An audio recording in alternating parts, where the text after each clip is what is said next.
भैया हमारे यूपी की जनता के दिल बहुत कठोर होते हैं। हम तो कहा भैया कि पत्थर दिल के होते हैं, यूपी वाले पत्थर दिल के। इनके अंदर भैया करुणा का भाव नहीं होता है, दया का भाव नहीं होता है। अब आप सब कहबा चंदे गुरु आज ऐसन कैसन बतियावत है।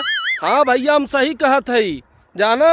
अब आप सब देख ले कि उत्तर प्रदेश सरकार में पिछले 10 साल से मंत्री रहे निषाद पार्टी के अध्यक्ष माननीय संजय निषाद जी बीच मंच से खड़ा हो कि भैया रोवत हैं क्यों के पत्थर दिल पसीझा आए, करुणा के भाव आए, दया के भाव आए नहीं आए, लेकिन हमारे अंदर आए भैया।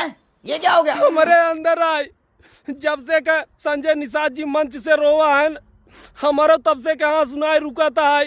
काली से आजू से भैया 3 बाल्टी हम आंसू रोक के घरे रख के आई जाना कहावत दिखाई दे भाई। हमार नेता बीच मंच से रोवत आए, हमसे कैसे भैया दाना पाना पचे बतावा। काले से खाना नहीं खाए जाना। बीच मंच से हमार नेता कहता है कि बहन बेटी का रेप होता है, सुरक्षित नहीं है। सोचा अगर वो मंत्री न रहा तो 10 साल से तो कवन स्थिति होते बहन बेटी का। आके खोला आके जाना कहता है हमार वंशज भीख मांगा था। सोचा अगर वो 10 साल सरकार में मंत्री न रहा होते तो हर समन का स्थिति होता है। कपड़ा पहने के न होता है, खाए के न होता है। अब वो मंत्री बन गए तो कम से कम तू समन भीख मांगत है। ऐसा नेता के पूजा के चाहे, ऐसा जातिवादी नेता के आगे बढ़ावे के चाहे भैया।